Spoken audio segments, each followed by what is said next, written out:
শেহতীয়াকৈ ৰঙাপাৰা অঞ্চলত গৰু চোৰ আৰু দোকানত চুৰি হোৱাৰ দৰে ঘটনা বৃদ্ধি পাবলৈ ধৰাত শংকিত হৈ পৰিছে স্থানীয় ৰাইজ। নিশাৰ ভাগত ৰঙাপাৰা চহৰৰ মাজমজিয়াত থকা গুপ্তা মোবাইল ষ্ট'ৰ নামৰ ব্যৱসায়িক প্ৰতিষ্ঠানখনৰ দৰ্জা ভাঙি চোৰে ভিতৰত প্ৰৱেশ কৰে। চোৰে দোকানখনৰ পৰা কেইবাটাও নতুন পুৰণি মোবাইল ফোন চুৰি কৰি লৈ যায়।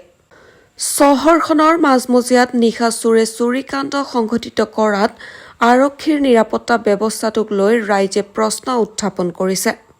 ঘটনাস্থলীত ৰঙাপাৰা আৰক্ষী উপস্থিত হৈ ঘটনাৰ বুজ লয়। ঘটনাৰ সন্দৰ্ভত দোকানখনৰ স্বত্বাধিকাৰী দীপক গুপ্তাই ৰঙাপাৰা আৰক্ষী থানাত এখন এজাহাৰ দাখিল কৰে।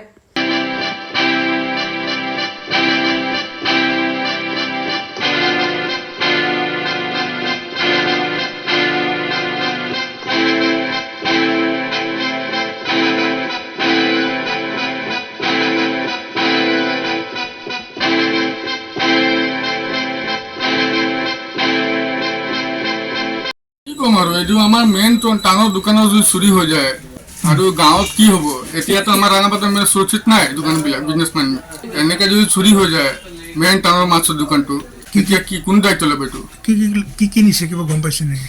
আমাৰ এক্সচেঞ্জৰ ফোন আছিলে, ঠিক আছে, এক্সচেঞ্জ মানে আইফোন আছিলে, বেলেগ কিবা ফোন আছিলে, কেছ পইচা আছিলে, এক্সেচৰিজ আছিলে, চব ওলাই গ'ল। এতিয়া মই টিভি ফ্ৰিজ আছিলে, এতিয়া কি ওলাইছে কি ওলোৱা নাই মই গম পোৱা নাই।